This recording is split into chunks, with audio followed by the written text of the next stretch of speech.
the idea for the pumpkins on the river, how did that come about?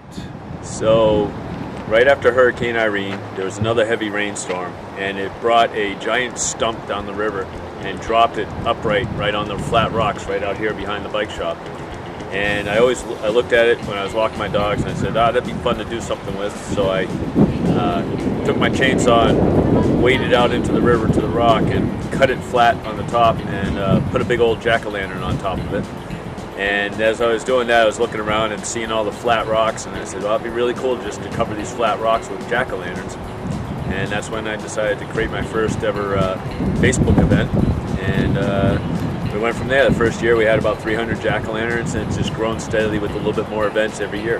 Nice. And now the chamber's involved at this point. Yeah. You've done it how many years? This is the 7th year. 7th year. So Chamber of Commerce has been kind of the chief organizer, working with me on the event for the past 4 years anyhow. And now it's grown so that we have a zombie walk, we haunt the river walk, there's a haunted house, there's trick-or-treating on Main Street for the kids, there's numerous jack-o'-lantern carving parties. New this year we actually have a couple different vendors. We have some food vendors here, we have kettle corn, and local high schools doing fundraiser for food, trying to raise some money. Somebody else is doing a hurricane relief raising too. Very nice. Raise some money.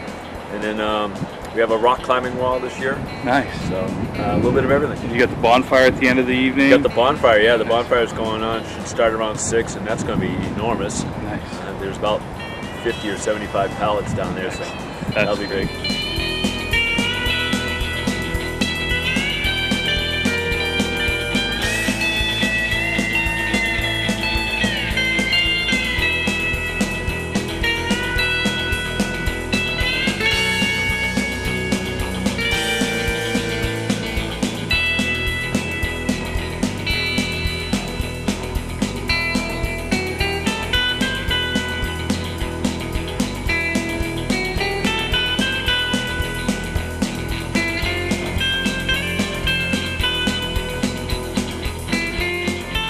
With all of our community events, it really helps us to have a champion for the event. And Gathering of the Jack-O'-Lanterns, Dave Harkless has really been the champion from the outset, which we're lucky to have. He's literally out there right now in the middle of the river with his crew placing pumpkins in the water. In moments they will be rafting in white water to rocks to place pumpkins, which is just an amazing feat, and we wouldn't be able to do this without them. But then what a partnership allows is for us to expand the events even more. And so that's what's really been wonderful about the Chamber, partnering with organizations downtown and also in other towns. So we have, for example, Boo Fest at the Colonial in Bethlehem, and that helps kick off a weekend's worth of events, and that's in Bethlehem. Then on Saturday, today, we have carving of pumpkins with the police department at the Littleton High School, which is a lot of fun. They have pumpkin carving, they have a bouncy house, they have kids' crafts, which is so fun.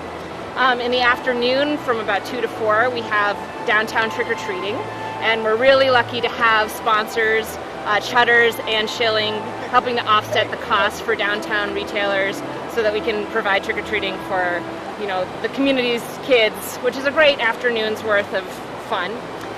We have multiple people participating. We have the churches doing some warming stations. We have the senior center doing a bake sale.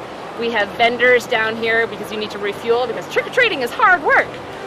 So we have Alberitos this year. We have New England Kettle Corn. We have Cafe Youth Movement 360.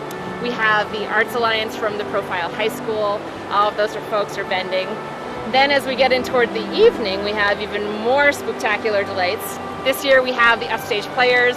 They're going to be doing a haunted trick-or-treat for the beginning of the evening, and then it's adults only for the second half of the evening, and it's Scare Your Parents Off Haunted House. Oh my goodness, not for the faint of heart. I can't go in because I'm a wuss. And then we light the jack-o'-lanterns, of course, as it starts to become dusk. We have over 500 pumpkins, both donated by local vendors here, and then also folks from businesses and the community bring their pumpkins. It's always fun to try and find your pumpkin in the hundreds of pumpkins we place, so I encourage everybody to do that. And then the fun continues. We have a climbing wall this afternoon and into the evening. We have a pancake breakfast tomorrow with the senior center, actually a buffet breakfast, even more than pancakes, on Sunday morning, and more activities again throughout the multi-town area. So it's a weekend packed full of fun. It's a great destination. It's so family friendly and obviously benefits the community.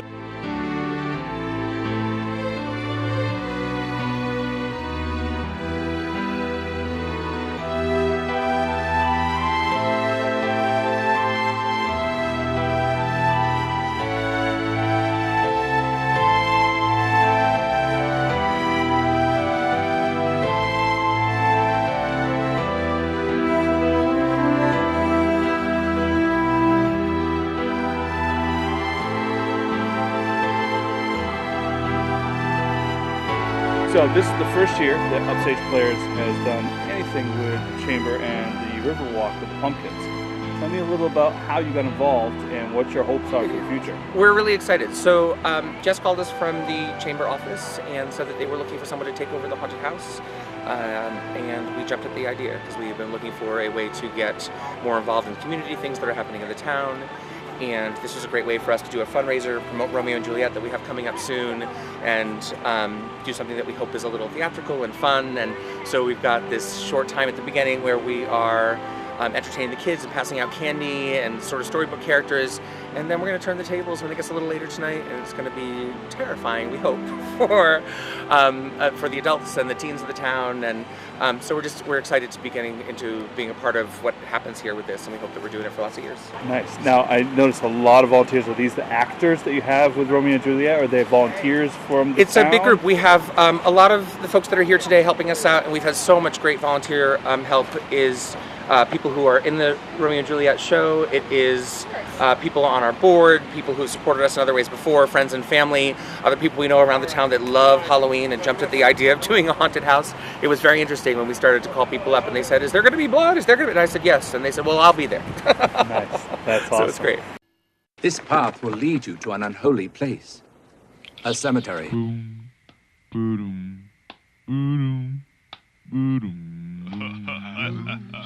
Good evening, ladies and gentlemen. You are invited to the Ultimate Monster Halloween Scare Contest. Today's finalists are Dracula, will you say hello? And the Wolfman. Let the competition begin! Well, ladies and gentlemen, How long have you been part of the Zombie Walk? Well, we started it 5 years ago, and there were about 8 of us. And now, like last year, our 4th annual, I think there were probably 60 or 70. Wow. So the whole sidewalk was filled with zombies. I mean, it's really That's a lot, fun, yeah. you know. But so much of it, we have to give so much credit to Dave Harkless and what he does with the whole, the pumpkins and just how the whole haunted Riverwalk. Right. So much effort goes into it, and so this is our fun part. Yeah, you know? this is a lot of fun. Yeah. But the town has really come, I mean, a lot of people come over there. It's pretty amazing what it's turned into. And we don't like Halloween around here at all. Yeah, Halloween's no fun. No, it's not.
something different every year? Nice. We did the Cenobites last year. Oh, So like Pinhead and Yeah. all the other ones. very cool, very cool. So this costume, how long did it take you to make it? I made the mask, and that was probably about maybe a week because I did it after work. Yeah. And then my mom and I put the rest of it together. That's awesome. That's awesome. Because I made Perfect. this mask, that mask, his mask, and the big guy you see walking around like Leatherface. Yes. That's my son. That's your son? I did Nice. his too. But yeah, I make them in my spare time.